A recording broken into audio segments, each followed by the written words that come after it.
Phases 1 and 2 of the rollout of the Uniq Marketplace have succeeded in their goals of deploying, testing, stressing, and eliciting feedback from our users. We encountered some small issues, but on the whole, we think that the system did very well. For the problems that were encountered, our support and triage teams identified and fixed them without issue. For Phase 3, scheduled for July, we'll be expanding the pool of users and deploying more content to our platform. Today, we have with us Lucas Haidar to talk about our phased approach and the road to release to the general public. Let's get to it. Welcome. Hi, Lucas. It's really exciting to have you on the show. Hey, Remy. How you doing? I'm doing well. Can you tell us a little bit about yourself and your background? Yeah, so I'm Lucas Haidar. I'm French, as you may hear with my accent. I'm specialized in payments, products, and overall e-commerce. I've worked for 5 years in the gaming industry at Ubisoft and Wargaming. Then I switched to the travel industries for 2 years and started working as a consultant for different companies. And I joined Ultra around 2 years ago. And what exactly are you doing here at Ultra? So many things. To sum up, everything related to managing our go-to-market strategy, making sure all the business teams and the internal departments are aligned and that everyone has a clear vision of where we want to go as a company, while closely collaborating with the product and the R&D teams to deliver the most relevant product from a business point of view. I also ensure that we properly get paid and that we pay our partners and the creators while limiting the cost and the risks related to our financial processes. And I act as the product manager for the tournament platform by working with all the different stakeholders and delivering a product which I hope will be a very cool display of the Ultra ecosystem. That's a lot of stuff, Lucas. That's a lot of stuff. Yeah, I think a lot of people in Ultra, they wear a lot of hats, and I think that it adds to kind of the culture and the flavor of the company. Yeah, exactly. I was about to say I'm a Swiss Army knife as well, but this has been taken already. So the next thing I wanted to talk about was the phased approach to our rollout. So we have this kind of strategy that we kind of talk about that we use in our public messaging, but it's actually like an internal strategy for how we deal with deploying software in a way that ensures that our business is safe and our business partners who want to work with us can be assured that the quality of our software is an enterprise grade. Can you tell us a little bit about what a phased approach actually is? Yeah. So as you say, the main thing is that the Ultra ecosystem is very complex.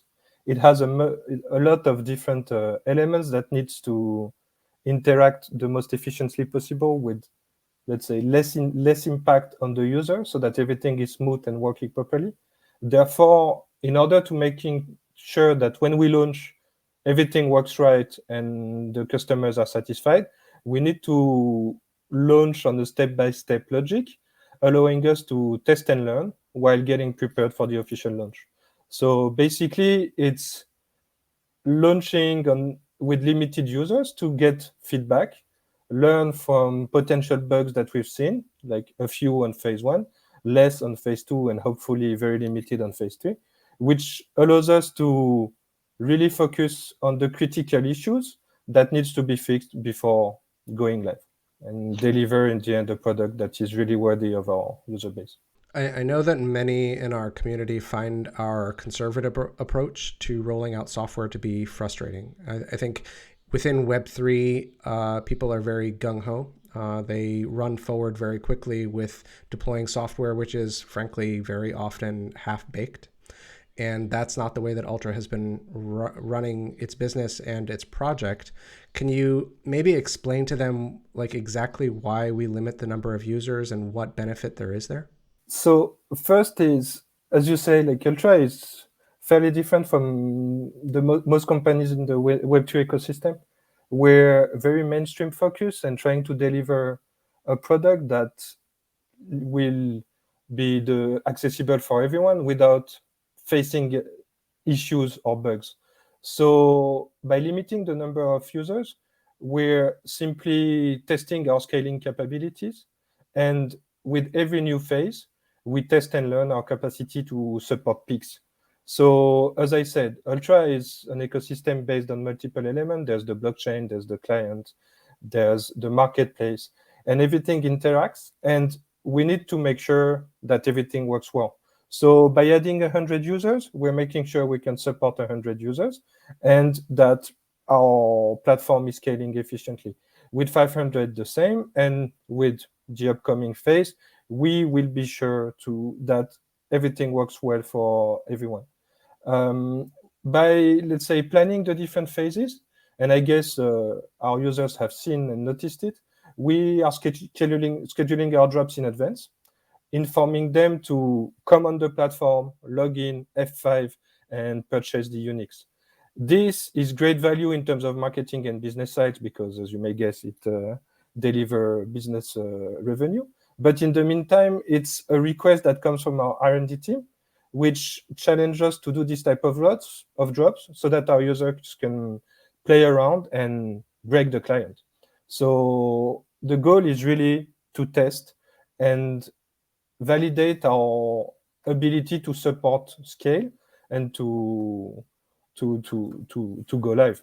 So far, we're really happy with the results. We're extremely excited to see what will happen with phase 3. So whenever we launch, please come, log in, purchase, and let us know how it goes. And in the meantime, on our side, we'll be monitoring our performance metrics and we'll validate that we're able to support a bigger scale and officially go live in coming weeks. Yeah, we're really excited about the next phase that's going to be dropping in the next couple of weeks.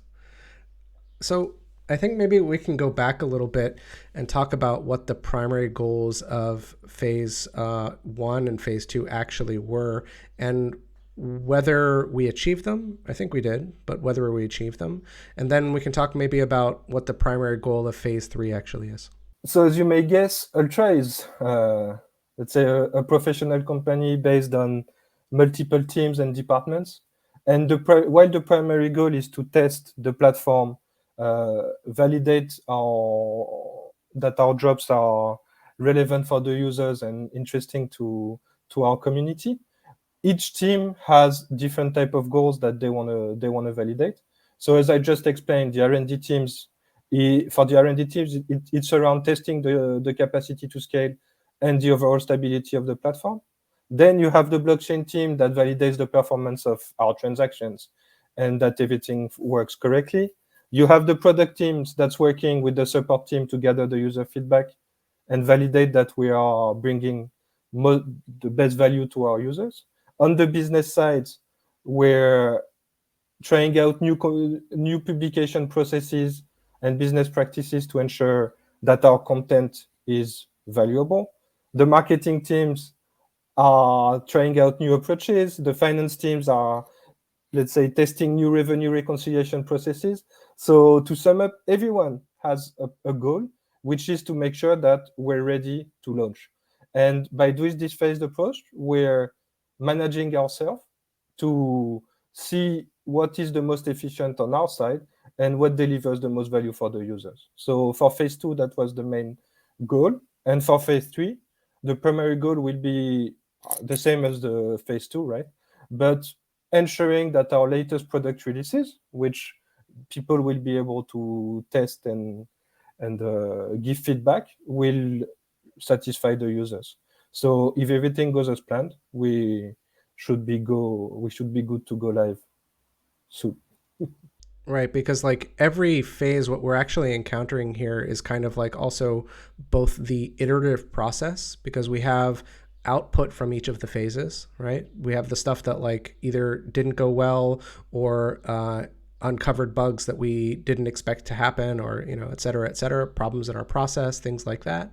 And for the next phase, we make sure that we test that the fixes were implemented correctly. We test that any of the processes, you know, for example, on the marketing team or on the deployment of Uniq factories, it goes more smoothly this time. Like there's like a learning curve that, you know, we as a company, as people that work together as a team, like we are also going through. Like the phased approach is, you know, for the technology, but it's also for the people that are using the technology. Exactly. So it's for the operational team, the business team, everyone internally has to test and learn how they will be behaving and acting once we're live. And that's what we're doing right now. Like between phase 1 and phase 2, we've tested a new publication process, which was much more efficient. For phase 2 and phase 3, we will test another one. And then for GA, we will be ready to know what is the most efficient in terms of publication. On the finance side, we'll be ready to know what is the most efficient and, let's say, what is the most efficient to pay out our partners. On the marketing side, the team will know how to communicate efficiently. It's really about learning and preparing for the launch. And no one really knows the full truth. Like it's about being able to understand that we're all learning here, and even once we'll be GA, we will learn and grow. But at least with this phased approach, we are 90% ready to go live and to support the need of our users. Because in the end, our main goal is to deliver the best content and the best product to the people that supports us. So that's what we're trying to do. And I understand the frustration, but to be honest, it's what delivers the best value. And we're seeing it internally as well, because when we gather user feedback and adapt our product accordingly, it delivers the need of our users. And that's our main goal as a company, to make sure that Ultra is delivering the most value to everyone. I think we should talk also about the fact that we have to be careful about how we expand both for our user base, but also for our business partners, because we have like a lot of content lined up that we haven't deployed to the testnet or to the mainnet, because if the software isn't fully ready, then we can't deploy the content, which we can't deploy to more users because there isn't content. There's kind of like a chicken and egg problem there also. So until we like make sure that, you know, all the issues are sorted out, the processes are set and in place, you know, we're sure we're at that 90%, we can't expand our business opportunities for our business partners, which deploys that content for our users. Yeah, you're totally right. So, and I think that's one of the main differentiator of Ultra versus the other Web3 companies over there. It's our goal is to go mainstream with mainstream companies. So you guys know the different partnerships that we have, and those people and those companies, they don't want to go, let's say, full Web3 logic where they don't have much control and where they don't understand how this will fit their internal processes. And as you say, by being ready and by preparing, we're making sure that we can support the mainstream ecosystem, and that our marketplace will deliver value to mainstream companies, and that they basically kind of not even consider that they're working with a Web3 company. They're just working with another marketplace that delivers value and that have processes that adapts to their needs. And that's what we're trying to build here. We're not building just a simple marketplace. We're building something that will go beyond, and we need to make sure it works for everyone, including large companies. Yeah, we're building a business tool. It's not a marketplace. Yeah, the ecosystem. We could speak a long time around the Ultra ecosystem and everything that it can do, but it is an amazing product. Yeah, I'm sure that when you come back on, when the tournament platform launches, we'll be talking about how the marketplace dovetails into the tournament platform and how that fits into our larger ecosystem. I'd be happy to. The last thing that I wanted to cover today was the road to release. So we think that phase 3 is probably the last limited release before we open up the Uniq Marketplace to the general public. Can you talk for a moment about what might be a showstopper and how likely or unlikely that scenario is?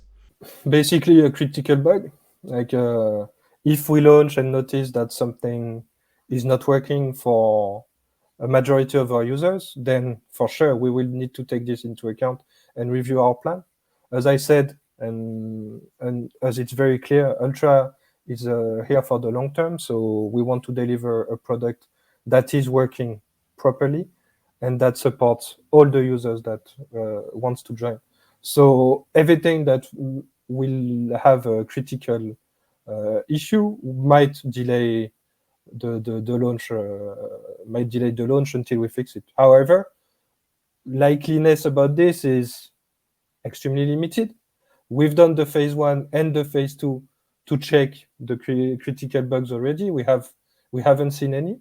There were less bugs between phase 2 and phase 1. The platform is performing efficiently. I don't expect to have too much issue with the phase 3, but you never know, right? And Right. we just need to make sure we act accordingly if something happens. But overall, really, like we have an R&D team that does an amazing job building the platform. I'm really confident we wouldn't have any issues. But once again, if anything happens, then we need to take action and do what has to in order to make it right. Fingers crossed, right? Yeah, I'm not even crossing them. I'm fairly confident. But yeah, no, really, like you never know. But we've seen it. We've done a few phases. We have a stable product. We'll be launching new features for the phase 3, which might impact and create issues that we have not noticed yet, but I don't expect it. Yeah, our QA teams are fairly thorough, so I don't expect any particular showstopper bugs. I don't think people realize how competent and skilled our whole R&D team is. Like they're really doing a great job given the complexity of the platform that we're building, and I really want to stress their value, because without them, the product that we're seeing would not happen, and they're really, really amazing at what they do. So the last thing that I wanted to ask you was kind of more of a personal question. What are you most excited about with the coming release of the Uniq Marketplace? So as a business guy, my goal is finally to get the product open to the public, to see our content generating revenue, and to get feedback from our users. Like it is exciting time. Like everything that we've done for the past 2 years is finally going live. It's really the best period ever. Like really, really exciting about this. Like I know we'll be facing always some issues. We'll be facing some challenges, but that's why we're here, right? Like our goal is finally to publish the product, to get the revenue, and to see it grow. And it's finally starting, and that is what I'm really excited about. Like this is where it all starts. It's only the beginning. That's that's the craziest piece. And then I guess the more, let's say, mid to long term view is once we start releasing the rest of the platform, and once we really build around the ecosystem and everything, the puzzle starts to fit into pieces, this will become a game changer. And I can't wait for this to begin. And as you said, like with the tournament platform, with other products that we'll be releasing, it's gonna be great. What a time to be alive, huh? Yeah, not complaining, to be honest. Really, it is this whole blockchain and the whole platform. It's incredible how powerful it is. Like there's so much to do. There's so much to deliver. There's so much value to bring to the users, to the creators, to the companies. Like it is an amazing time to work in that field. That's for sure. Amazing. Thanks a lot for coming on to the show today. Really appreciated your time. My pleasure.